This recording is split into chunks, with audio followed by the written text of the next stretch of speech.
and welcome to Saturday Morning Cartoons, the weekly podcast that revisits, reviews, and ridicules some of the world's weirdest animated series. Coming to you from the post-apocalyptic nightmare of 2017, I'll be your co-host, Dave Trumbore. Joining me as always, it's Sean Paul Ellis. How's it going, Sean? Oh, David. I'm doing well, buddy. How about yourself? I'm pretty good. You saving up your bottle caps over there? Oh my God, I am working on my lock picking. Nice. It's a good trying perk. to bump up my my computer hacking. That's a good perk. Yeah. And my speechcraft. Oh, you went speechcraft. I went for small arms, some melee stuff, and what's that thing that turns you into a vampire? That one. Oh, yeah. The one where you get powers like at night where Yeah. it recharges your health. That perk. I feel like that's a good one. I also realized that in doing this, I think I merged Skyrim and Fallout 4's perks together from the same. I feel like that's okay because we're gonna need. Don't worry about it. We're gonna need everything we can get to survive the rest of this year. Of course, we're only 2 days into it at this point because this is New Year's Nicktoons. Oh man! Welcome to it. This is the third year now. This is the third year that we've done New Year's Nicktoons. Yeah, which Guys, means that we've been doing this podcast thing, for at least that long. if math is correct. We're taking deep dives into Nicktoons now, though, huh? No, we are coming up. It'll be May. May is our 3rd year anniversary. Sounds right. Oh man, how time flies. How things have changed since we were sweet summer children, simply talking about nostalgic cartoons. This is the point, like in the Academy Awards, where they show the reel of everybody that we've lost over the past year, and it's just our case, it's just dignity, respect, sanity. Yeah, the classic 3. Yeah, continence for me. Did you say continents? Continents and continents. Okay. I've lost bits of my map. I also can't walk around without wearing diapers anymore, so it's a twofer. Little known fact: Dave likes to draw maps on the diapers that he wears, and I've lost both of them. He's lost them all. It makes you a really crappy cartographer. Oh, but man. Super fun at parties. Super fun at the very specific parties that I go to where we draw maps on diapers. What is that party going to be like? We're just like, oh, Dave's wearing the diaper again, and it's got that dotted line trail with a giant X mark. No, I draw it during the party. Like I wear it and I draw it at the same time, and then I auction it off for charity at the end of the night. Oh, that's so sweet of you. Yeah, it's a fun party. You guys should come sometime. But what charity? All charities. Oh, that sounds like I'm gonna bring you to task on that. What all charities? I don't have time to list them all, unfortunately, but literally every charity that exists gets like a fraction of a cent each year. Just a fraction. Just a fraction. I just really want to know that my money is going towards a good cause. So I'm looking for a reassurance in terms of my hard-earned diaper spending cash. Yeah, your diaper art money goes to a great place. Just fractions of a cent spread across all possible charities. I'm so nervous every time you say fractions, like you don't know what fractions are. That's why I say it like fractions. That you're not actually getting any money for this diaper that I know what it is. No, it's when you take a penny and you cut it into like smaller pennies. Why are you? It's illegal to destroy tender. But I'm sending it to charity. I don't understand what the problem is. I'm cutting pennies into smaller pennies and mailing them to charities from my diaper art fund. I don't know how we got onto this slice of life here. This is what I do in my spare time. I don't know what the problem is. This is the worst episode of This American Life that we've ever put together. It's pretty bad. They're recording right now behind me. But oh man, guys, we were talking about New Year's Nicktoons. The good thing is we can write that off at the end of the year. Somehow, I don't know how that works. I just write it off. Just write it. Just write it. That's how tax works. Fair enough. So New Year's Nicktoons, we're taking a deep dive this year. I think honestly, this year is the first time that we're getting into things that I vaguely remember but never really watched. I may have said the exact same thing last year, but I mean it 100% more this year. This stuff, especially this first thing that we're going to talk about tonight, because it's kind of a variety show. It's not one specific thing that you might remember. It's literally 100 different things with like more than 50 characters. So What are we watching tonight? What are we talking about tonight? So, well, let me give you a little bit of history. Oh yeah, let's do that. Oh yeah, cartoon. Oh yeah, so, thanks. Oh yeah. how many times can we say, oh, yeah? I don't know, but if you drink every time we say cartoons, you're going to be dead by the end of this episode. Man. So, Oh Yeah Cartoons is an American animated showcase that appeared on the Nickelodeon cable channel, which was created and guided by Fred Siebert, former creative director of MTV Networks and president of Hanna-Barbera. Bill Burnett composed the show's theme music. So in terms of sheer volume, Oh Yeah Cartoons remains TV's biggest animated development program, with dozens of filmmakers having created nearly 100 7-minute cartoons totaling 54 different characters.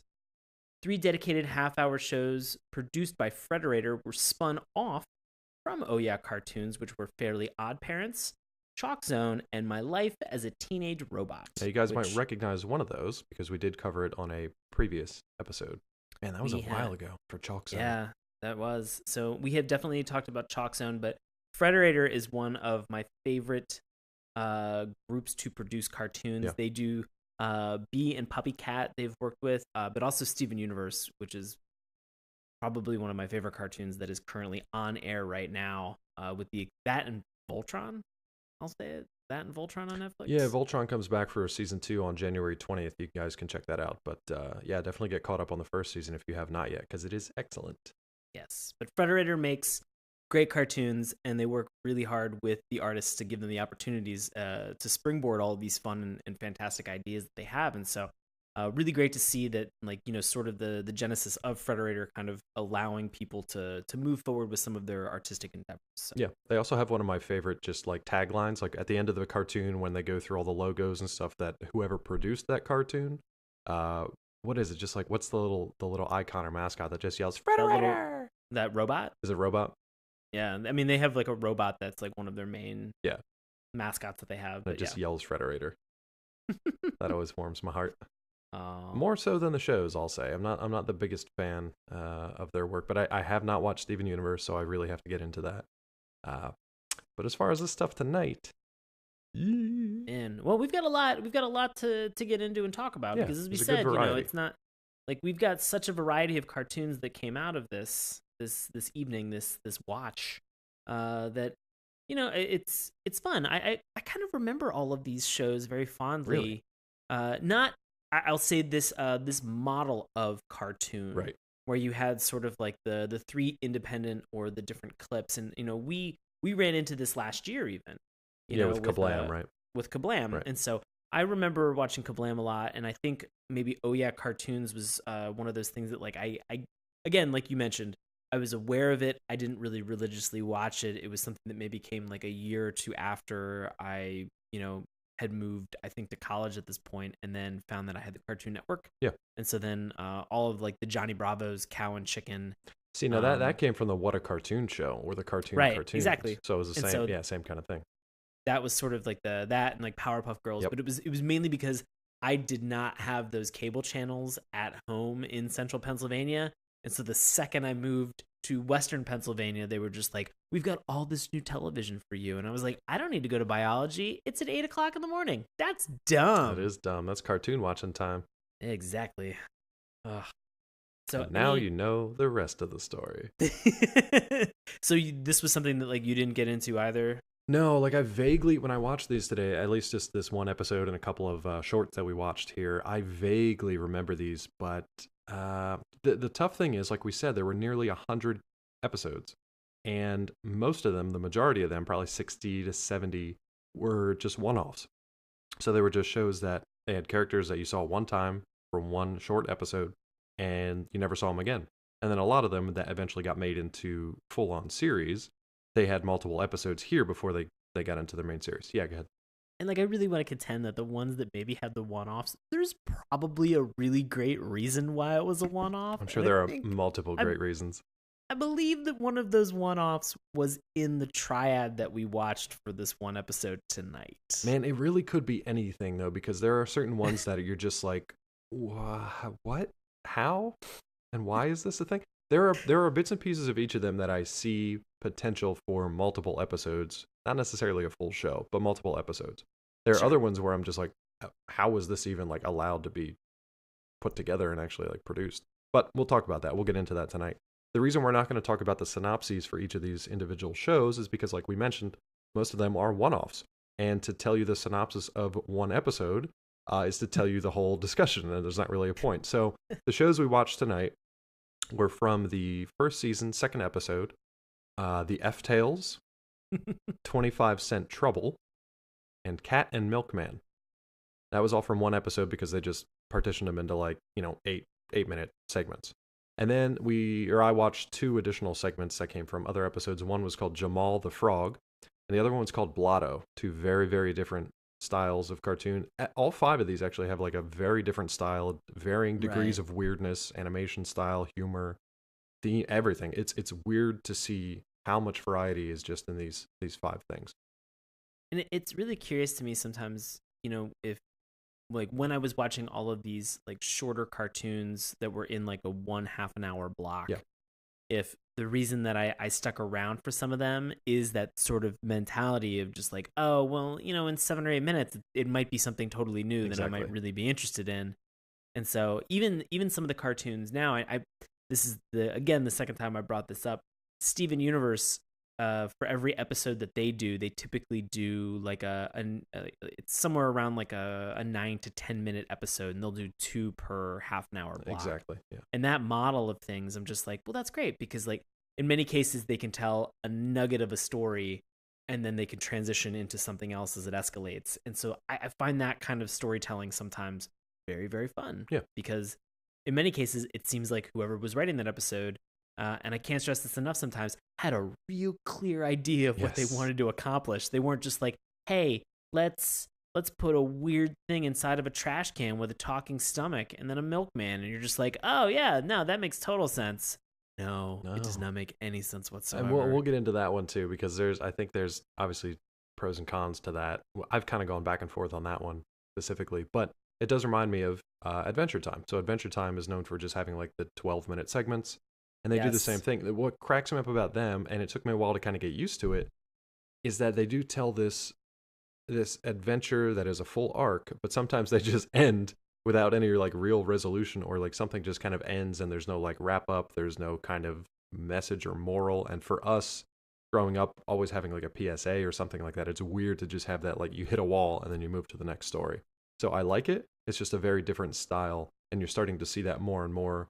Well, I say more and more, we're going back to like the mid to late 90s talking about these shows. So this was kind of an early iteration of that style.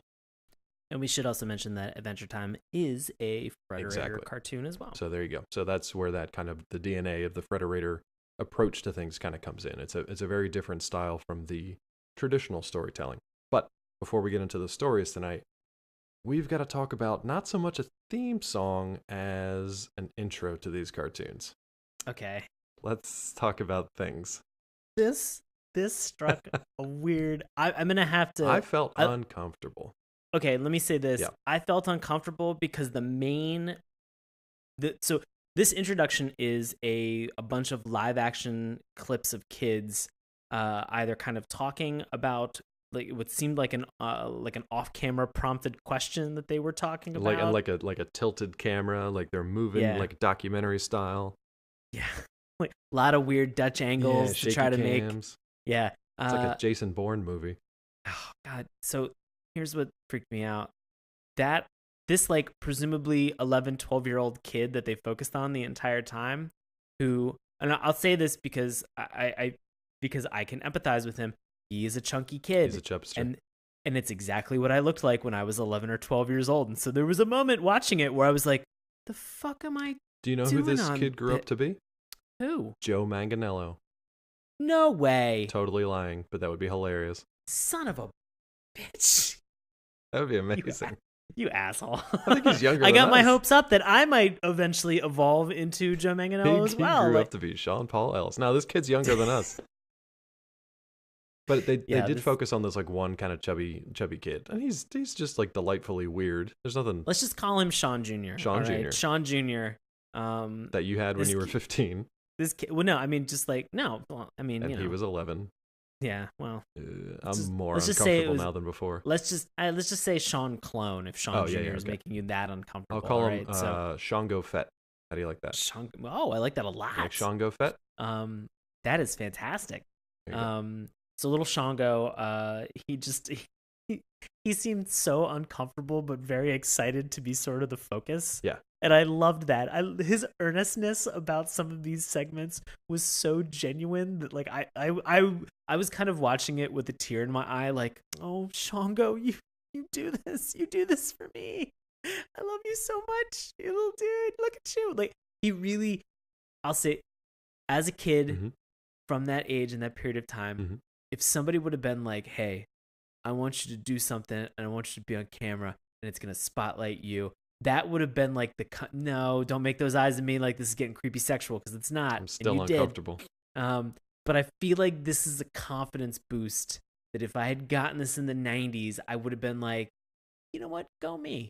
Yeah. Like, go me. Yeah. Look No, at that. it was a weird choice, but it sets up the fact that this is going to be a weird cartoon program. Because it's not Yep. just this one kid. I mean, he's the focus of the interstitials, but the main intro is just like a bunch of kids in very, very 90s, late 90s attire. So a lot of like, for whatever reason, overalls. I don't know why. There was a lot of like bib overalls going on. A lot of like big late 90s fashion. late 90s The fuck fashion. are you thinking? But this was like washed out. Like it wasn't even colorful like late 90s fashion was. Yeah. It's like weirdly grayed out or just washed out, and I don't know why, but it just shows a bunch of different kids just saying random things, kind of related to cartoons.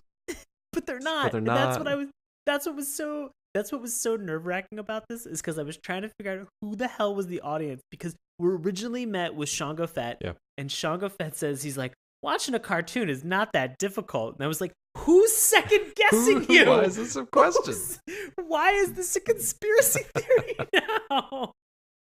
You heard it here first. Cartoons are difficult to watch and listen to, which is why you have to come to us to tell you what to think. He goes through this whole process. He's like, you just get a bowl of cereal, and I'm like, yeah, I'm on board. He's Got like, it. you go to a couch. Done. I've I'm got like, one of "All right, those. Yeah. He's like, you sit down in front of it. I'm Can like, do. yeah, all right. Well, that's how I relax. Yeah. Cool. He's like, and then you turn it on and you just watch. And I'm just like, why did you have to turn that into a late 90s listicle for me But to that- understand? That Like, was the thing, man. So that's the intro to these things. It's like that is what this thing is about, and I love it. And I'd love to see little Shango's mind with like today's technology about having to like access different things to find the actual cartoon, because it's much harder Yeah. than it used to be. But I love. Can we talk about his other interstitial that he gets in a little bit here? yes, let's do it. Do you have what he straight Yeah. up what he says? Because this one just focuses like right on him. Cartoons don't have taste. You can't eat them. You can't smell them. They've got no BO. Just watch him. They got no body odor. I'm like, He said, just Who- watch him. who is in the late 90s trying to rub a stick of Old Spice on the side of their cathode ray television? They're just like, oh man, I hope this cartoon doesn't stink. Like, this has gotta fix this problem ahead of time. You just watch him. Just watch him. Like, who is he explaining this Terry to? Crews probably would try that. but- Who who is the captive audience that was like, oh, I've been cartooning wrong for so fucking long? I think it's just got to be like the Frederator thing, where it's just like adults are weird, but it's funny when kids say weird things like that. So I don't know. It's either a bunch of weird kids who thought that this stuff was funny, so they just said it, or it's a bunch of weird adults who thought it would be funny to hear kids say it. You see, kids say the darndest Oh, God, things, don't- Dave. no, we got to make sure don't bring that they Uncle say Bill it into this. on the film. No, Did you get the last little Shango Fett nugget that he drops in later? No, I didn't. I missed So- that one. So the It's third catatonic at this point. Oh God, yeah. The third interstitial that they have is a bunch of kids saying like onomatopoeias. They're like boom, pow, smash. Like, it's sort of 1960s Batman Sure. style. They're doing these things, and then it's little Shango Fett, and he just goes, yeah, like a cartoon, like a little hamster that does everything like a dog. Yeah. And then it just blacks out. Yeah. Like, oh, I wonder if they just s- like asked them random questions and then took like the most out of context things that they said and cut that. That makes sense to me. well, because what was the question? They were like, how do you want to die? And he's like, a little hamster that does everything like a dog. And you're like, what? That's confusing. Probably what it is. I like that your made up question to his weird answer is weirder than his weird answer. How do you want to die, Shango? In battle? How do all the nuns at the orphanage treat you, Shango? a little like a hamster that does everything like a dog. Oh, okay, yeah, that makes sense. Yeah, got it. I'm on board with that. Back in your wooden box, we got to ship you back to the nunnery. So that's what we've got going on in between these cartoons. So you've got cartoons broken up with live action weirdness, right? That should prepare you for what you're about to get into with these cartoons. You want to start with F-Tails? You want to start at the top? Start with F-Tails. So F-Tails. Yeah, good. The episode for F-Tails is titled "The Sky Is Falling." Right. And so this was super fun, and I did not expect this because this started out like an X-Files. It's 100% a riff on X-Files, which I was not expecting. Right. I did not think that it was coming, but I loved we had our Scully in this is a fox, which is funny because in X-Files it's Fox Mulder.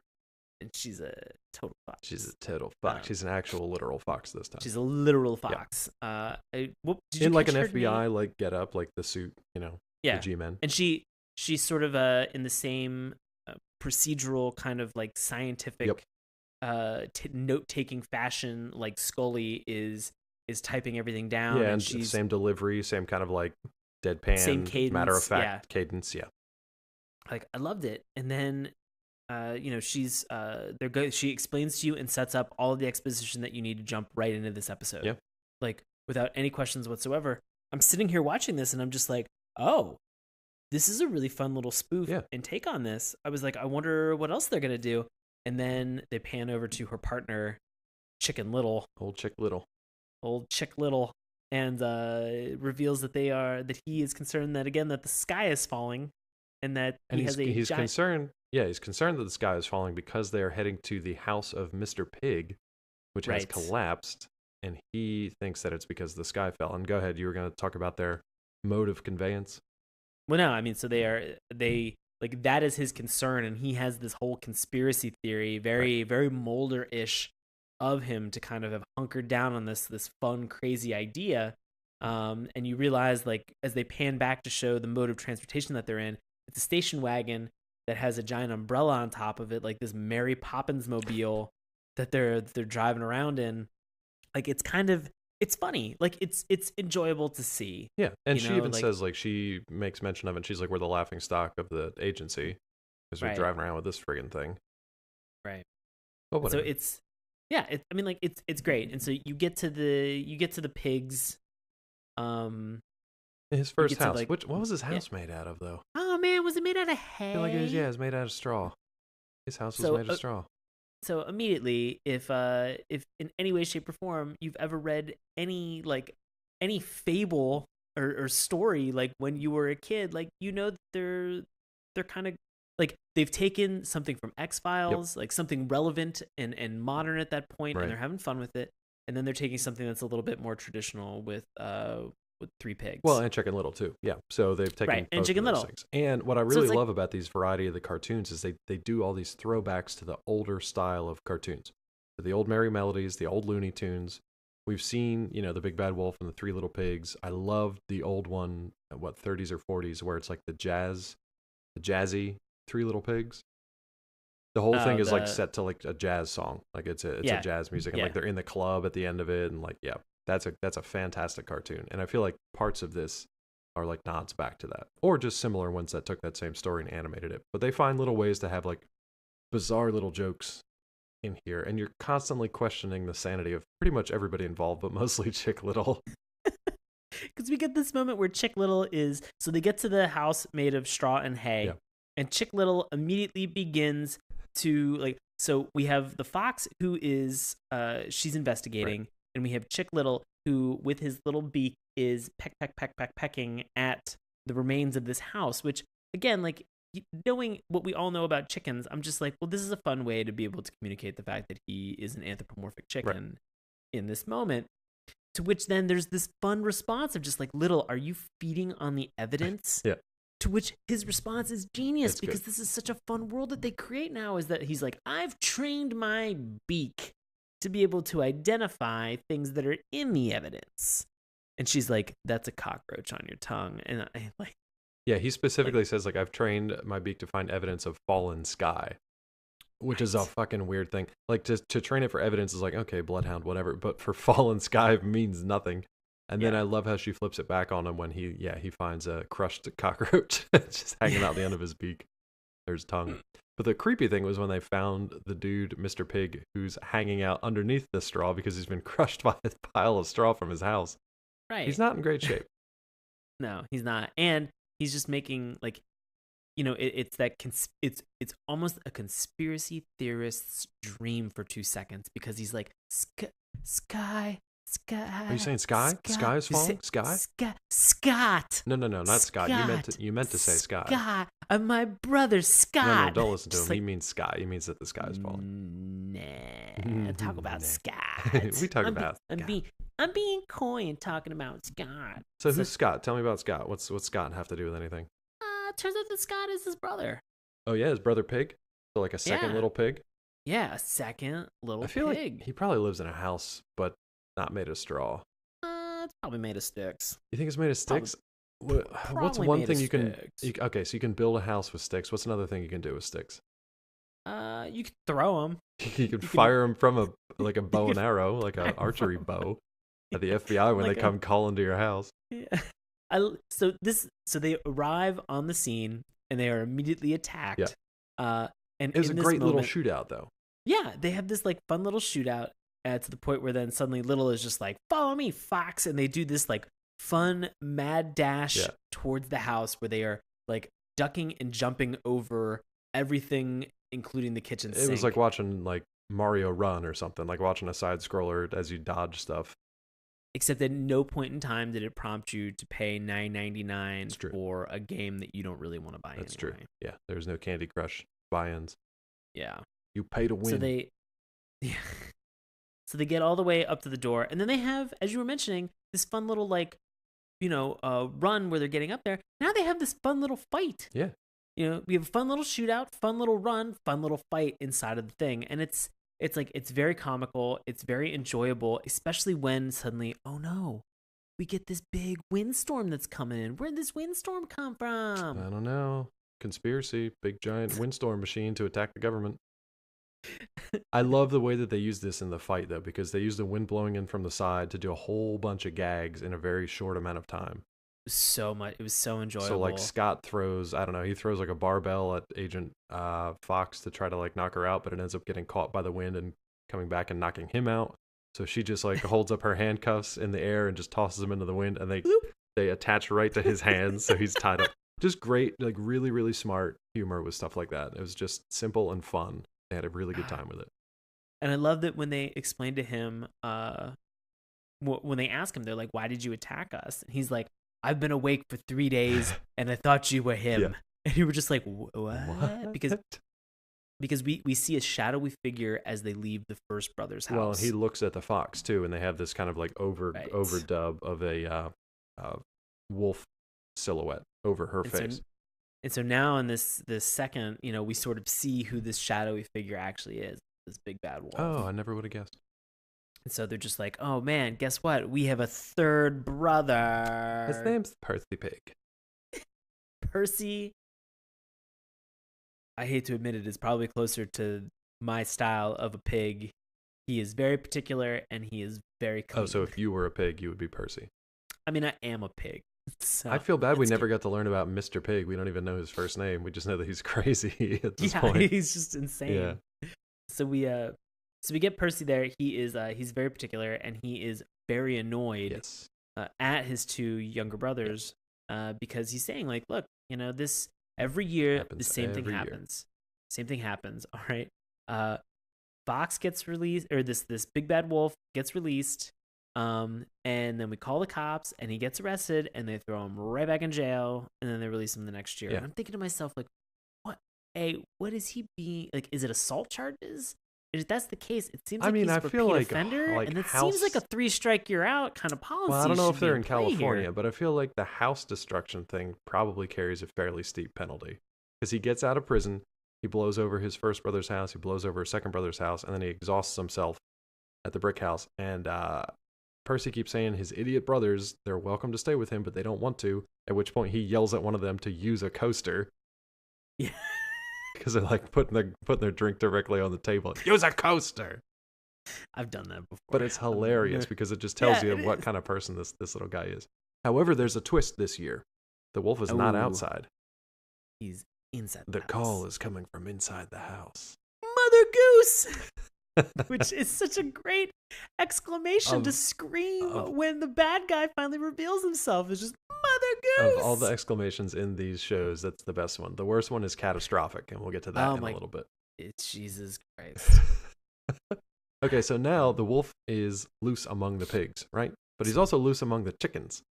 He's also loose among quoting from shit that's in A Few Good Men references. What? He was?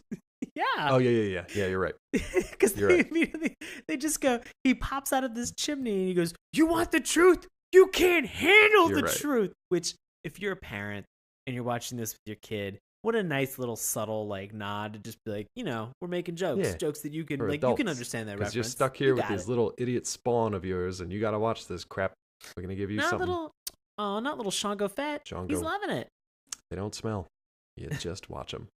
All right, so now we've got a cool little chase sequence, right? Because the big bad wolf no longer cares about pork. He's hankering for some fried chicken. So keep in mind that Chick Little is still here. He's still been spewing his sky is falling conspiracy theory this entire time, and he continues to do so as the wolf goes after him. So as the wolf goes after him, they're making a mess in this house. They're breaking all kinds of stuff. They're knocking everything over. How does Percy respond to this? Percy responds with a karate chop and a kick. Yeah. And just knocks this fucking big bad wolf right out. Which is great because you know what? For somebody who's so mild-mannered and is so particular about everything, all of a sudden to have him play a real masculine, powerful role, you're just like, well, this is a fun juxtaposition that maybe as a kid, nobody really saw coming. Yeah, exactly.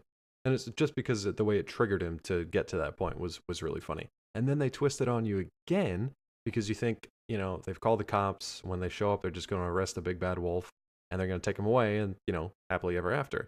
Except at this point, Chick Little is still freaking out to the point that he's still convinced that the sky is falling. Still thinks everything that has happened has nothing to do with the wolf and that the sky is falling is a conspiracy. So when the sky's fallen, we did not land on the moon, and it just all these different things. All these different conspiracies. You just you start thinking in his head, and you're just like, oh no, this could be so much fun to play with in a cartoon. Yeah, which is exactly what happens. Because then the cops show up and they're like, we had a call. We're here to arrest a maniac. And everybody one by one points their finger at Chick Little. That means the partner, the three pigs, and the wolf who's laid out on the floor. They all point over at Chick Little, and the cops just haul him out without asking any more questions. And that would have been funny enough right there. But they still do something else. They actually do two more things that I found hilarious. Yes, they do. They do. So all the people left in the house are just like, you want to go out for some coffee? Yeah, that sounds great. Another person's like, oh, I can go for some apple pie. And then I think the wolf says, ooh, or some bacon and eggs. To which point Scott says, he goes, bacon and eggs. That sounds good. Which is fucked up. I wrote it here. I was just like, wait, are they implying that pigs are cannibals in this sense? I guess Scott is. But we're not done with the episode yet. We're not done with the episode, because what happens? What more? A piece of sky actually falls on Percy's house and destroys crushes the brick house. This was really good. This was the best one of the 5, I think, that I watched. It was a solid satire of a bunch of different things. They never missed an opportunity for a joke, and it was really smart. Yeah. You agree? Yeah, 100%. The writing on this was extremely intelligent. The style was very aesthetically pleasing to watch, kind of big, thick, bold lines to outline the characters, just everything from the comedy and the humor that was in here to the things that they spoofed. It felt like they used every part of the buffalo in this 8-minute clip. So very satisfying to watch. Nicely done. Now this next one's a little bit different. I didn't have a problem with it. I thought it was cute. I thought it was imaginative. It was just kind of a one-note thing. They had an idea and they went with it, and that was about it. So from a performance standpoint, I can see why they did what they did, because what they create a game. They create a game very early on in terms of what this is, and then just they sought to go down the pattern of saying what could be worse. Yeah, they just ramp it up as they go. And so they escalate everything pretty quickly to a point, but there were like one or two things in this that irked me. Otherwise, this was still pretty enjoyable. Yeah, it was fun. Now the previous You know? one, the F-Tales, I could see as a series. Yes. This one, I don't know. I could kind of see it as a series, just not as strongly. You know, like if Yeah. it was a choice between these two, I'd probably go F-Tales and say not this one. But Yeah. so anyway, we're I would talking agree. 25-cent Tale. Right. And the reason it's called 25-cent Tale is because we're introduced to Teddy, who's this little kid, little toddler, and Art, who's his dog. And his dog's, Right. it's kind of like Snoopy, maybe a little more dog-like and a little less anthropomorphic. I had a tough time kind of drawing a parallel. Yeah, really kind of like a derpy pooch. Yeah, Or but just he's smarter than the kid, I think. But he's not like wearing a watch or like talking to the camera or he's a pretty smart dog, I think. yeah, okay. I think he's very loyal, and I Yes. think he's very loving. Yes, very loyal and loving, And but so- definitely like more dog-like than human-like. Yeah. Yeah. So they're Agreed. hanging out at the grocery store shopping with their mom, and they basically get away from the mom for a little bit, and the kid. Well, she ushers them away they're because like- she's like, go pick out some cereal. Yeah. Go pick out some Right. cereal. And I'm just like, Because they're about to upend the Oh, cart okay. too, and they're messing Yeah, everything up. right. So she just sends them out of the way. She's probably hitting on the produce with all that guy. horseplay that they got going All on. that horseplay. So as the dog is like, as Art is on the ground, he's kind of like making a commotion. Teddy sees a quarter on the floor. So what would you do if you were given a quarter in the grocery store when you were a kid? I would create a catchphrase that made me want to murder myself Yeah. by the end of this episode. What would it be? It'd be catastrophic. Catastrophic. But then I would come up with clever ways to be able to say catastrophic, like catastrophical. If you're a toddler, it's pretty smart. It's not though. If you're 'cause an finding adult writing quarter is for a not- toddler. Because finding a quarter is not catastrophic. No, nothing That's about this is fortuitous. catastrophic. You fucker. You fucker, you know? fucking toddler. Understand how money works, Teddy. Okay, what would you actually do if I gave you a quarter as a toddler in a grocery store? Oh man, I'd 100% go to that area where they had the 25-cent or even the 50-cent. When they Ooh. introduced those 50-cent ones, I was like, there better be. It was always like the sticky hand. Sticky hand or the giant loved- jumbo gumballs? Oh, those were so The good. tattoo packs. Yep. The sticky hand was my favorite because I would go into like the area of my mom's house that had a high ceiling and just throw it up on top of the wall. So you just ceiling covered in sticky hands. And- I used to and wait it was until the- my brother or somebody was doing homework, and then I'd whip it out and grab the paper off of the desk, and then usually rip it in half unintentionally and get in trouble. But yeah, it was always those little bubble Yep. machines Yep. that they had. That you put a quarter in, turn the crank, and the little bubble would pop down with the toy that was inside of it. And think about how like germophobic everybody is today, which whatever. You used to just take like handfuls of loose candy out of these machines for a Ugh. quarter. Just handfuls of Skittles. I don't know if you have seen these things as of late, but when I return sometimes to Pennsylvania, and I go into like older grocery stores that I like haven't mom been and pop into, shops or something. Yeah. yeah, like ones that like I thought like, oh, maybe this is like when we were in college, we had a place called Giant Yep. Eagle. And Giant Eagle was a franchise of grocery stores all around Western Pennsylvania. But then I go back to Central Pennsylvania, and there's just like this one place that's called Fox's, and like Fox's has a couple locations, but like they're a much older company. Like, and I don't know that I haven't been in them in a while, but the last time I know that I was in there, they had like loose chiclets Yep. in one of the things, but it was like a dime, and I was like, oh. And coincidentally, the last time they cleaned that chiclet machine was when you were there as a child. Jesus Christ. Those things are so gross. A 36-year-old chiclet that nobody fucking wants. Yeah. Still a dime though. Awesome. Okay, so this is all to say that this kid, he goes and he looks at a variety of these kind of like bubble machines. I don't even remember what the first two were, but he's One was like Super Goop. Super Goop was the first one. It was like Super Goo, and then another one was like it was like a bounce ball. That's what I would have totally that's gotten what a I Super Ball. That's what I used Hell to get. yeah. I used to get bounce balls because there was always that opportunity where you could get the normal ones that were just like a grape, but then you could get the other ones that were like a clementine that were fucking huge. Oh man, Fucking huge. They're fucking huge. But now this kid goes for an action robot toy, which looks super lame when it comes out of the bubble. Yeah. It's just like this old school, old fashioned, boxy kind of robot looking thing. And you're like, all right, sure. He's got an You got to think imagination. like you have to think though for like 25 cents. Like, what are your expectations for this? Like, you're not Well, gonna in get like a full on. 1998, You're not gonna get a full on AI, Terminator robot coming out of I this could have got a shit. quart of gasoline for 25 cents back in 1998. Not anymore. I could have got a handful of Uh, chiclets.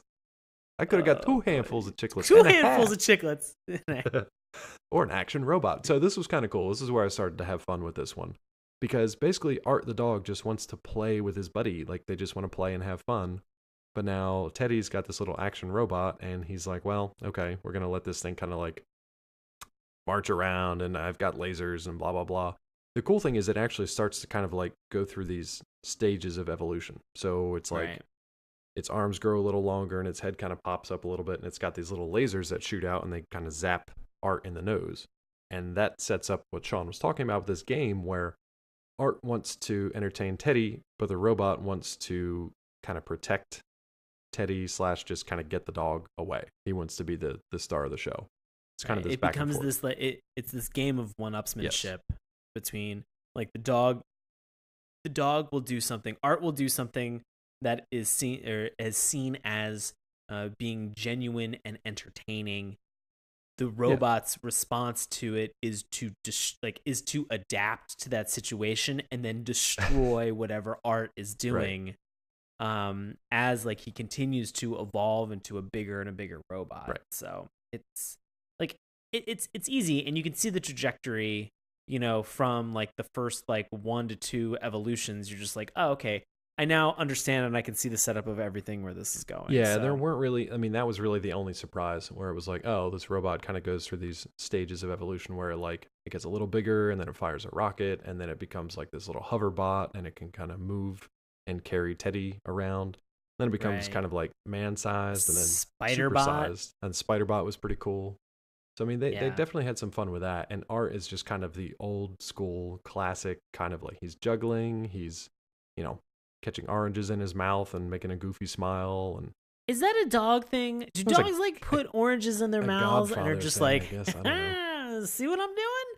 The old orange in the mouth trick. I just remember that you from know? Godfather where he scares the shit out of his little granddaughter or grandniece, whatever she was. Oh, Where he yeah. puts the orange slice in that just goes, Ah. then he has a heart attack. Spoiler alert. And Luca Brasi dies. So Oh, Luca there's a Brasi. lot. So there's a lot of stuff that's going on. Gonna go to but the mattresses. it gets to the point where where suddenly the robot is broken outside of the supermarket. Yes, Art because he's finds huge a at this quarter. point. He's like Voltron Right. sized, Huge, like massive. huge. He's huge. So we get robot marching out through the parking lot. Art, our dog friend, finds another quarter. I think it actually shook and- that quarter loose somehow. That was my interpretation. Because Oh, he was like stomping around right. and destroying everything, and it like shook the quarter loose out of the machine. And he goes outside to one of those little like ride-on like machines Which are that's always so outside. janky. One of those like I've always saw that it was like a plane or a train or like a rocket ship that was Usually, always out like there. rocket ship, I think of. So like he goes out and he gets in a helicopter and puts a quarter in. Helicopter breaks off Yeah. from everything that's there As it and does in begins real to life. Yeah. and begins to like travel up towards the robot, and then he shoots a missile and it blows the robot up. And that's what it is. Well, then So- he rescues because Teddy's falling at this point, so he rescues Teddy with a little parachute, and it's cool. They're all pals again, and Mom comes out and she says, "All right, boys, it's time for lunch," and everybody back in the van. Now it was kind of funny because the van had a giant robot head on the top of it that had like crushed the top of the van a little bit. So this is my question Yeah. though: did all of this take place in the imagination, in a shared imaginative space between Teddy and Art, Right. or did this really actually happen? And just Because- none of the adults cared. Yeah, because So used to it. there's zero reaction in this world regarding what any of the parents are doing or any of the actual adults that are floating around this grocery store doing shit. Nobody seems to care about anything that's going on, and I think if this is something that's happening in that shared imaginative space and that's it, I really like that. Yeah, I do really too. like how that functions. where they're able to kind of have something that's like, this is a Teddy and Art thing, Right. and like nobody, it's sort of like a Calvin and Hobbes Exactly. almost. Except And so, hopefully like, Art's like a real dog. no, he's a Just stuffed dog. dog. It's like I mean, like, it's not like a stuffed animal dog. Like, it's a dog that was alive, Yeah. and then they had it stuffed. Took it to the taxidermist. Yeah. Yep. Makes sense. That kid's not fucked up at all. Yeah. 100%. See how this could be a legit Look, show. I think it's probably the shared imagination space because there is no reaction from the adults, and then the stinger that they use to kind of close it is that the mom says, "Look, you boys are too busy screwing around. I had to go get your own cereal, so I hope you like it. Because too bad you're gonna eat it or go hungry, you little punk." She doesn't actually say any of that. That was just from my own childhood. So they like pull the cereal box out and they look at it, and at the bottom it says, every box has a little alien creature inside, and Art kind of looks at it and he's like, "Son of a bitch." I love that because I didn't think that like you could actually have a dog just do like a deep sigh, but I mean in this you managed to get a dog that just went. It was good. Yeah, Wes Anderson actually has a new stop motion movie called Isle of Dogs. I saw, and yeah. You can voice one of the dogs. And that was a really good dog you just did, so I think you should check it out. Oh, that was part of my audition tape. So. Excellent. Nice. Wes Anderson, let's talk. Send it in, you quirky bastard. All right, let's move on to Cat and Milkman. Oh, my final thing I was going to say about this is that I thought that this was enjoyable, except for the catchphrase. Yeah, it was the only thing. If they had just removed this fucking catchphrase, it would have been such a fun cartoon. But to say catastrophic every time, like, and things were happening that were not catastrophic. In fact, nothing that happened in this entire cartoon was in any way, shape, or form fucking catastrophic. And so, like, it made me think to myself, I was like, oh no, does Teddy have like a learning disability? Or is it like one of those things where you hear a word when you're younger and you just like, repeat it for whatever you say it over and over and over again. I'm sure it was and I that. was like, but I mean, in this case, it's not a kid. Like, somebody deliberately wrote this, and it was bad. Like, somebody wrote bad dialogue for this poor kid. I still think it was a throwback to, like, I can't think of them anymore. Like, I was thinking Fantastic Max for some reason. Mighty Max? No. Fantastic Max. Like a kid in a diaper with a mohawk who, like, flies through space. Do you remember that? Fantastic Max? We'll have to cover that sometime, because that's a thing that exists, and it's probably weirder than I remember. Nice. But I feel like those kind of like youthful protagonists like that, they couldn't say a lot because their age kind of like prevented them until Rugrats came around. They were never old enough or allowed to be old enough to have actual dialogue. Like, Rugrats were the first ones that had kind of like somewhat adult conversations as babies, whereas everything else that was a young kid was written with the dialogue of a young kid. So they'd gravitate to like one word, and that was their catchphrase, and that was it. And that's all you got. So I don't know if it was tongue-in-cheek or if it's something that maybe their kid said or if it's just a bad choice. But yeah, that was irritating. But the rest of it was cute and fun. All right. You good for Cat and Milkman now? Oh, man, let's get into this. I need to like take some kind of drug first. I don't know which one. All right. All of them, maybe. I'll put it to you this way. You can't bat 1,000. No, you really can't. We've been pretty good so far. You really can't fucking 2 out of 3 ain't bad. This was just a fever dream, man. I mean, from the get-go. I just want to understand what world in the late 90s are animators and cartoonists still just like, you know what kids will relate to? Glass milk bottle delivery. 100%. You know what? Kids of the 90s with their Walkmans and their AOL and their 400 free minutes when they sign up today, like, they're totally going to relate to like small town milk truck delivery Kids services. of the 90s with their sticky hands and hands full of chiclets are going to love the milkman. Or this unrecognizable cat creature. What the fuck was this thing? Didn't look like a cat. Looked like a shaved monkey. Oh my God. I wrote down so this was the challenge, is that every time something happened with this creature that was in here, it made a different noise and I added a different thing. So this went from monkey dog for me to what was it? It was monkey cat dog to monkey cat dog dolphin. I hate it. Yeah, to just the worst thing. To just go fuck yourself. I like that it started with what it took me a while to figure out was its stomach, because it looked like its own swollen anus was talking to it. I couldn't tell what this thing was. It was like a puckered little starfish with a mouth. And Sean just and it was talking. I didn't know what was happening. I thought it was a close up of his butt. I mean, it wasn't technically wrong. I mean, it was super close up. It was just happened to be his stomach that was rumbling and telling him to please find me some food in these trash cans, you scumbag. So like, here's the challenge with all of this is that zoom in technique of just like highlighting a certain area on a cartoon. Yeah. And then sort of anthropomorphizing or giving it its own or like personifying it. Like, I find that super, super enjoyable. Usually. And thank you. Yeah. That's the key word. Usually in this instance, I never got weird anus from it. I super like got weird anus. You do super have weird anus. Yeah. And so it was, you can buy, Dave has a super weird anus t-shirt. It's SaturdayMorningCartoons.com. Yeah. And there's a link to my, click on our shop. Yeah, there's a link to my artwork diaper page too. For incontinence. Oh, but man, like it could not have been like a weirder way to start a cartoon. Was just to have a monkey dog that doesn't speak like actual words other than like primal screams, to then have a talking English stomach / weird anus being just like being like, hey, I could use some food here. Not there. Like, check the other one. There. Check the other can. My whole first paragraph of notes on this thing is mostly question marks. It's just like a cat question mark thing. Like, I don't know what this thing is. Terrible drawing. But anyway, the gist of this story is the cat is searching for food and it's hungry, and its anus / stomach wants to be full. That's so gross. The cat is hungry and wants to eat.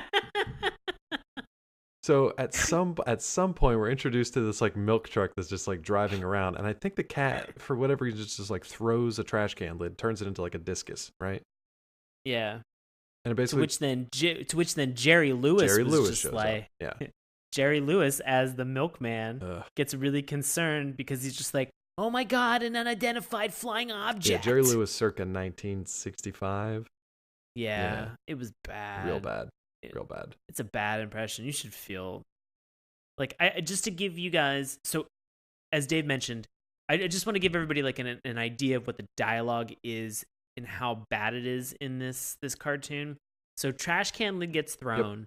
All right, it hits this milk truck in the windshield because the driver mistakes a trash can lid for a UFO and pulls out a Polaroid camera to take photos of said unidentified flying object. Makes sense.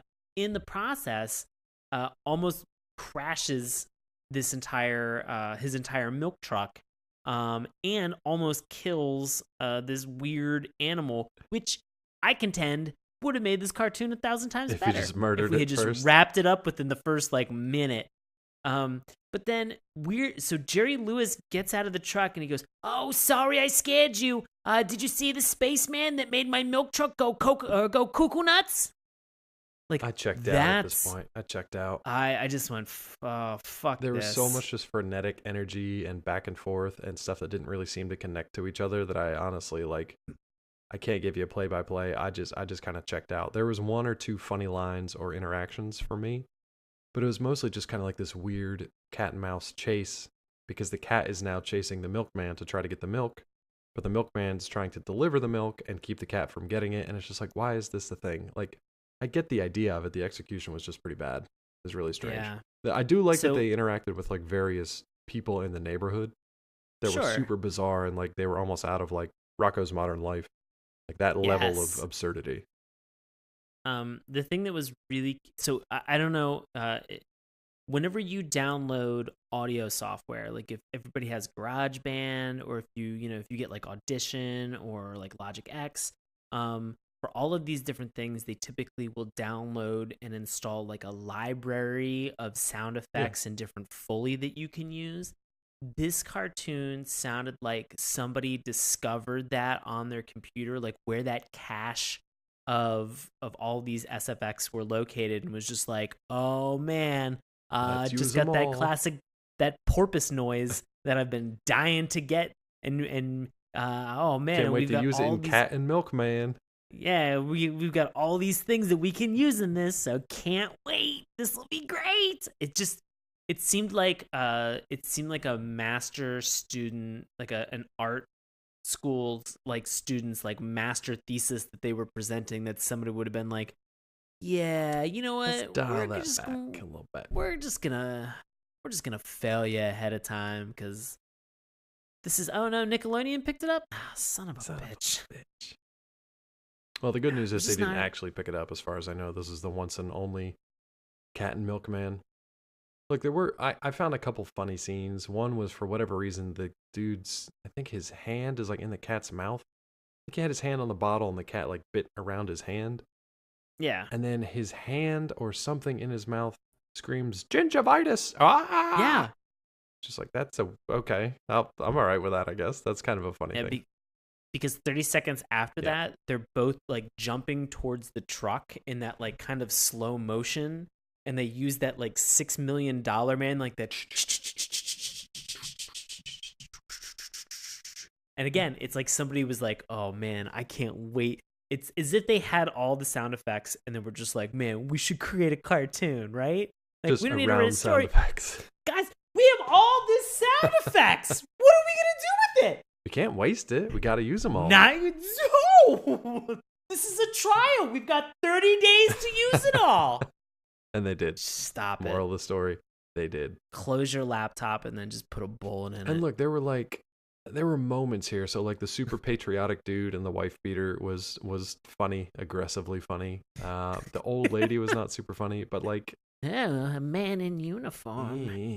and the like close up on her Yeah. varicose veins was a little much, but it's just bizarre. There's just a lot of strange stuff that goes on. And honestly, like, eventually the milkman gets injured. I love the scene right before he gets hit by the car. When he gets injured. I love when he gets injured. When he gets injured.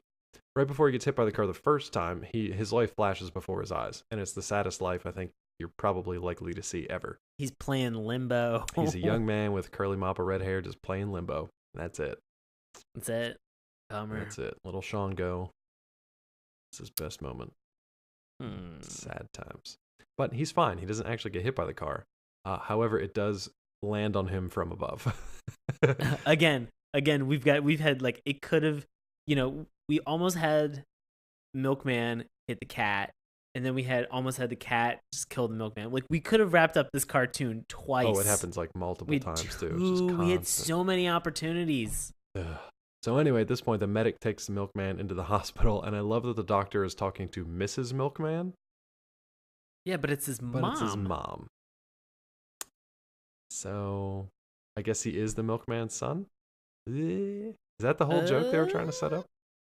If so, it's even worse. But anyway, as the milkman like wakes up and kind of looks and sees his mom sitting there waiting, the cat is just hanging out with his mom, like on her shoulder.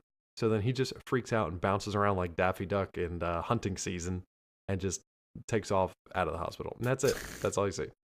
It's a waste of time. Oh, man. Is there anything else you had for that one? Nah, hated it. All right, fair enough. 2 out of 3 ain't bad. All right, real quick, you want to know about... so at the end of this episode, they did a brief teaser for what was coming up in the next episode. I loved that. I loved they did a coming soon. Yeah. Like, that was so fun. That was cool. And they didn't lie to you either. They actually showed you the next thing that was going to show up. So the next thing that showed up was called Jamal the Funny Frog. This was so weird. Like, the animation style was... It had that classic feel. It's like an old school, like a 40s cartoon. It had animated like furniture that had faces. Like there was a bed that had like a smile, and it would kind of like make itself for you. Like if you threw the sheet to the side, it would grab the sheet and like make the bed for it. The sun had a face. The sponges had a face. Music notes had faces. All that stuff had faces, but the characters and their designs are super gross. Like everything is super gross. Everything's got like yellow teeth. They got hairy ass bodies and warts all over them. They're really gnarly looking creatures, but they're drawn in that kind of like classic animated way. Super creepy. Anyway, the crux of this story is it's a really nice day. Jamal doesn't want to go to school. He finds out it's Saturday, so he's like, "Oh, I feel great. I'm not pretending to be sick anymore. I feel great. I'm gonna go outside and play." And his dad basically says, "Now you got to stay home and watch your baby sister Polly, who's a tadpole, and she's just kept she's kept in a fishbowl, and that's hilarious. But she eventually sprouts hands, and she has this weird little musical interlude about how she sprouts hands. Uh, the last thing I'll say is she ends up getting washed down a bathtub drain. So Jamal has to go and rescue her. It is really kind of funny how this one ends up, because it ends kind of the way it started, with Jamal interacting with the sun in a very funny way. So I would say seek that one out. It's actually pretty funny, but it's second in weirdness to Cat and Milkman. And you could probably make an argument that it was weirder, but I still think it was funnier. It's very strange. There's some very strange stuff that goes on, but it's okay. I mean, they don't stop and play like a fake baseball/football game in the middle of the cartoon, which we forgot to mention. But it is a thing. Okay, and then there's Blotto. Blotto is a very different cartoon from any of these other things. It starts off on an artist's desk, and there's some ink that's dripping onto a piece of blotter paper. And that ink forms itself into like this little kind of superheroic looking dude named Blotto. The cool thing that this little cartoon does, it's just a musical episode. So it's 7 minutes, it's all musical. Blotto has his song called like Ink World, about how everything's great in Ink World. They use the same phrases over and over again. They keep repeating a lot of stuff. Hashtag humble brag. Yeah. Settle down, Blotto. So he's like, my girlfriend's super great, and she thinks ink stinks. And she sings about that for a few minutes. And then there's this supervillain dude in a comic book that wants to steal Blotto's girlfriend. And she's actually super fine with it. So when Blotto goes to rescue her, she's like, no, I don't want to go back with you to fucking Ink World. This place stinks. Yeah, I'm like...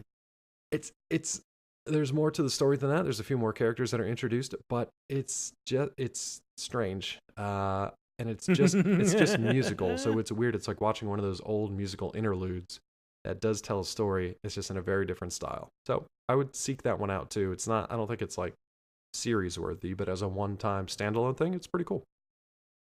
And that's pretty much going to do it for those episodes. However, before we get into our recommendations and reviews, there are some second opinions out there, and we're going to read a couple fantastic ones right now. Let's get into these second opinions. Take the first one from Dr. Caps. Yeah. Dr. Capslock. Capslock. All right, so this comes to us from Hancock the Superb. I love everything about this. This guy Hancock's from the U.S. This is July 2002. It says, "What the bleep is this? Even if real kids make the cartoons." I don't know. Okay. Even if real kids make the cartoons, that doesn't make any of them any better. Butch Hartman apparently has a monopoly over the show, given that he's made at least 3 different ones, 2 of them which, Chalk Zone and Fairly Odd Parents, have gotten their own equally horrid shows. This show is still running from time to time, while great shows like The Angry Beavers, Mako's Modern Life, and Real Monsters have simply disappeared. Please, Nick, destroy this piece of crap show. 0 stirs. I would like to point out that I think I heard Mako's Modern Life. I don't know if I had dyslexic ears or not, but I want to watch that instead. I want to watch Mako's. I don't know what Rodern is, but I like it, and I want to watch it. But Hancock the Superb is super angry. Oh, man. You know who else is angry? Who? Dudis from PA. Dudis. Or Dutus. Dudis. This sounds like a character from Gwar. Dudis, it might be. Dudis. This is also from February 2002, and as an editor's note here, drink every time I say cartoon. Do it. There's going to be a lot of them. This is called Stick with What a Cartoon Show instead, drink. I prefer the What a Cartoon Show over this garbage. Unlike the What a Cartoon Show's cartoons, oh yeah, cartoons are stupid and extremely lame. This show introduces us to the Fairly Odd Parents, which unfortunately became a series, and a bad one at that. I recommend the What a Cartoon Show over this any day. Dudis. There were only about 6 reviews on the IMDb page, they were pretty much split. There were ones like these, and then there were a couple that were like, guys, listen up, like, What a Cartoon Show was first, this came second, and they were kind of doing the same thing. So it's just a different take and a different style. Yeah, guys. But, there's only 6 people out there who cared enough, well, add 2 with me and Sean to do a review of this thing. But what do you think about it, buddy? Do you recommend it to people out there? And if not, does it get the dip? I would recommend this. I would recommend this. I thought that with the caveat of saying that, as we mentioned in this episode, it's probably going to be like a 2 out of 3 scenario where I'd be amazed if I sat down and watched one of these shows and I loved all 3 segments. That's sort of the point of having these cartoons, is that a couple of them might not be for everybody, but I think that there was enough variety. I think especially within the first cartoon that we watched tonight, with the F-Tails, and even 25 Cent Trouble, which I want to be your new nickname, Dave. I'm fine with it that. should be 25 Cent That's Trouble. pretty much what I'm worth these days, so I'm okay with that. Hey, okay. And so we're booming with confidence over here on this show. Starting the year off right. 2017, you're worse than 2016. Hey man, it's better than fraction which we of all thought would be impossible. Fraction of a penny 2016. Yeah. Trouble. Handful of chiclets trouble. Delicious. And so I think that there's a lot of good things that are on this show. I would say enter into it with the idea that it's not going to be for everybody, and that not every 8-minute clip is going to be your cup of tea. But if you start out with something like Cat and Milkman, where you're not 100% interested in it, just pass on it. So still, I'm so curious why there's so much hate for Fairly Odd Parents and Chalk Zone. Like, I didn't think Chalk Zone was that bad, and I've enjoyed the Fairly Odd Parents. Like, I'm a fan, so it's just a lot of internet hate getting thrown for whatever around reason, here, so. people just like, I don't know. I'll never be able to answer that question. It's just people. But as for me, what did you think, as for Dave? me, I'd say the same as you. I'd recommend it, but know what you're getting into. Know that it's a variety show. Know that similar to like Kablam, you might find 1 out of the 3 things that you like, maybe 2 if you're lucky, 3. So just know that you're getting into that. The cool thing about the internet is now you can search out these individual shorts and segments, and you can find them that way too. So if you know specific ones you want, or if you just want to take, Russian roulette, just see what you get, you can do that as well. And you've got like 100 episodes to choose from and 54 different characters. So that's kind of cool. I like the fact that there's a lot of variety. I like the fact that they were given the chance to, take chances and be creative and be free with it and not have to worry about, we have a series order, we have to hit these numbers or whatever. It was just like, do this thing. If it's weird, who cares? If it's successful, then great. But just do the thing and be creative with it. And we don't really do that a lot anymore. So I really like the fact that they did that. So doesn't get the dip. I'd say seek it out. It's an interesting Nicktoon, but a rewarding one. One for the more artsy folk out there, I'd say. Yeah. Oh, man. Kicking off 2017 with New Year's Nicktoons on an artsy note. So what do you have going on in the next couple of weeks? Guys, I've got a bunch of shows with Washington Improv Theater in the DC area. You can find and check out tickets witdc.org. And as always, you can follow me on Instagram and Twitter at Sean Paul Ellis. And you can find me on Twitter at Dr. ClawMD. You can also find me over at Collider.com and Nerdist.com. If you're looking for more on this particular show, you can find us at our website, SaturdayMorningCartoons.com. Remember, that's morning with a U. You can also find us on Twitter at MorningToons.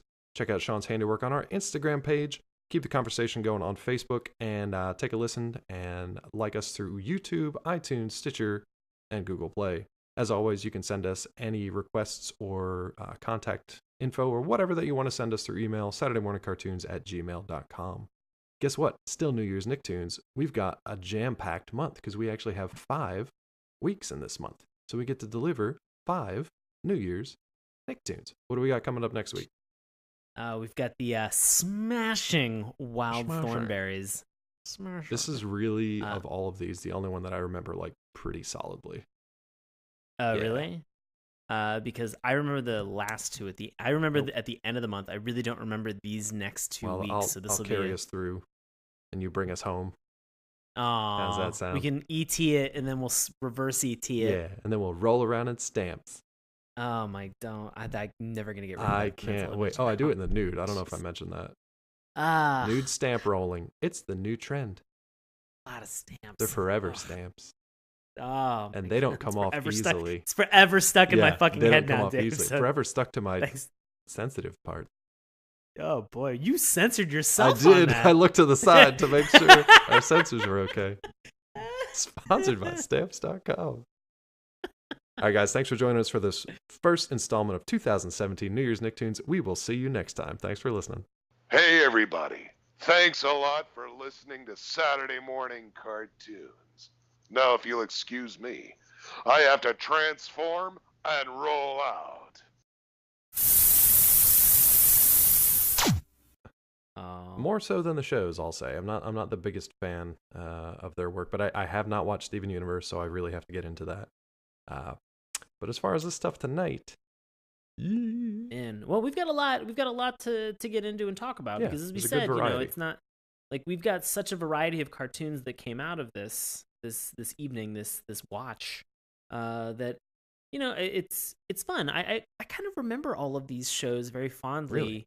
Really? Not I'll say this this model of cartoon, right? where you had sort of like the three independent or the different clips, and you know, we ran into this last year even. Yeah, with Kablam, right? With Kablam. Right. And so I remember watching Kablam a lot, and I think maybe Oh Yeah Cartoons was one of those things that, like, I again, like you mentioned, I was aware of it. I didn't really religiously watch it. It was something that maybe came like a year or two after I, you know, had moved, I think, to college at this point, and then found that I had the Cartoon Network. Yeah. And so then all of like the Johnny Bravo's Cow and Chicken. See, now that came from the What a Cartoon Show, or the cartoons. Exactly. So it was the And same, so same kind of thing. that was sort of like that and like Powerpuff Girls. Yep. But it was mainly because I did not have those cable channels at home in central Pennsylvania. And so the second I moved to western Pennsylvania, they were just like, we've got all this new television for you. And I was like, I don't need to go to biology. It's at 8:00 in the morning. That's dumb. That is dumb. That's cartoon watching time. Exactly. Ugh. So And now you know the rest of the story. So this was something that like you didn't get into either? No, like I vaguely, when I watched these today, at least just this one episode and a couple of shorts that we watched here, I vaguely remember these, but the tough thing is, like we said, there were nearly fractions. That you're I not have to actually catch myself getting and any make money sure for this diaper that I know art. what it is. No, it's when you take a penny and you cut it into like smaller pennies. Why are you? It's illegal to destroy tender. But I'm sending it to charity. I don't understand what the problem is. I'm cutting pennies into smaller pennies and mailing them to charities from my diaper art fund. I don't know how we got onto this slice of life here. This is what I do in my spare time. I don't know what the problem is. This is the worst episode of This American Life that we've ever put together. It's pretty bad. They're recording right now behind me. But oh man, guys, we were talking about New Year's Nicktoons. the good thing is we can write that off at the end of the year. Somehow. I don't know how that works. I just write it off. Just write it. Just write it. That's how tax works. Fair enough. So New Year's Nicktoons, we're taking a deep dive this year. I think honestly, this year is the first time that we're getting into things that I vaguely remember but never really watched. I may have said the exact same thing last year, but I mean it 100% more this year. This stuff, especially this first thing we're going to talk about tonight, because it's kind of a variety show. It's not one specific thing that you might remember. It's literally 100 different things with like more than 50 characters. So Right. What are we watching tonight? What are we talking about tonight? So, well, let me give you a little bit of history. Oh yeah, let's do that. Oh yeah, cartoons. Oh yeah. So, Thanks. oh yeah. How many times can we say oh yeah? I don't know, but if you drink every time we say cartoons, you're going to be dead by the end of this episode. And so, Oh Yeah Cartoons is an American animated showcase that appeared on the Nickelodeon cable channel, which was created and guided by Fred Siebert. Sweet summer children simply talking about nostalgic cartoons. This is the point, like in the Academy Awards, where they show the reel of everybody that we've lost over the past year, and it's just our case, it's just dignity, respect, sanity. Yeah. You know, the classic three. Yeah, continents for me. Did you say continents? Continents and continents. Okay. I've lost bits of my map. I also can't walk around without wearing diapers anymore, so it's a two. Little known fact: Dave likes to draw maps on the diapers that he wears, and I've lost both of them. He's lost them all. It makes you a really crappy cartographer. Oh, But man. super fun at parties. Super fun at the very specific parties that I go to where we draw maps on diapers. What is that party going to be like? We're just like, oh, Dave's wearing the diaper again, and it's got that dotted line trail with a giant X mark. No, I draw it during the party. Like I wear it and I draw it at the same time, and then I auction it off for charity at the end of the night. Oh, that's so sweet of you. Yeah, it's a fun party. You guys should come sometime. But what charity? All charities.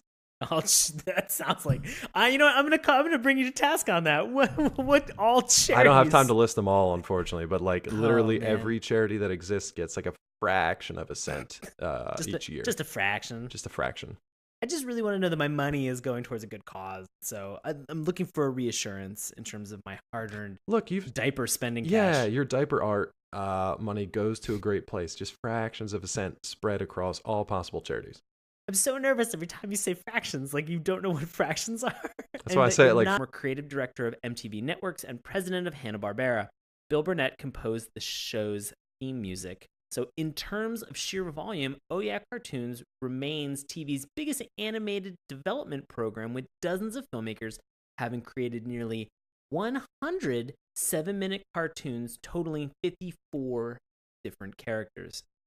3 dedicated half-hour shows produced by Frederator were spun off from Oh Yeah Cartoons, which were Fairly Odd Parents, Chalk Zone, and My Life as a Teenage Robot. Now you guys might recognize one of those because we did cover it on a previous episode.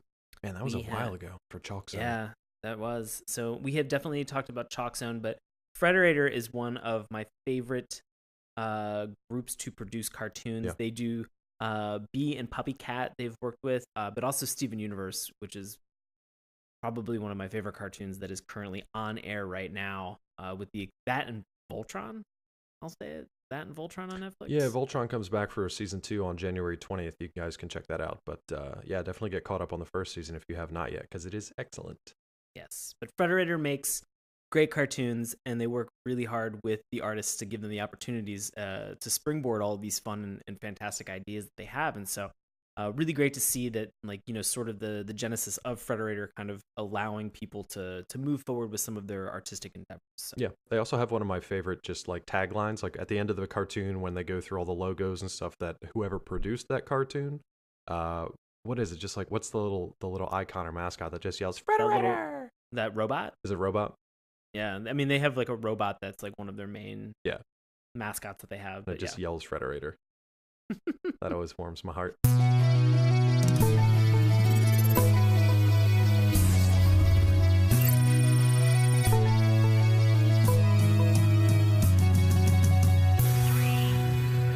Hello and welcome to Saturday Morning Cartoons, the weekly podcast that revisits, reviews, and ridicules some of the world's weirdest animated series.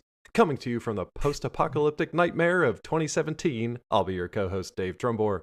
Joining me as always, oh yeah, it's Sean Paul Ellis. How's it going, Sean? Oh, David. I'm doing well, buddy. How about yourself? I'm pretty good. You saving up your bottle caps over there?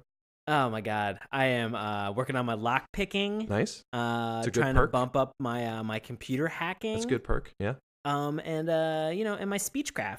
Oh, you went speechcraft. I went for small arms, some melee stuff, and what's that thing that turns you into a vampire? That one. Oh, yeah. The one where you get powers like at night where it recharges your health. That perk. I feel like that's a good one. I also realized that in doing this, I think I merged Skyrim and Fallout 4's perks together from the same. I feel like that's okay because we're gonna need. Don't worry about it. We're gonna need everything we can get to survive the rest of this year. Of course, we're only 2 days into it at this point because this is New Year's Nicktoons. Oh man! Welcome to it. This is what, the third year now? This is the third year that we've done New Year's Nicktoons. Yeah. Which Guys, means that we've been doing this podcast thing, 3 for at years. least that long, if math is correct. We're taking deep dives into Nicktoons now, though, huh? No, we are coming up. It'll be May. May is our 3rd year anniversary. Sounds right. Oh man, how time flies. How things have changed since we were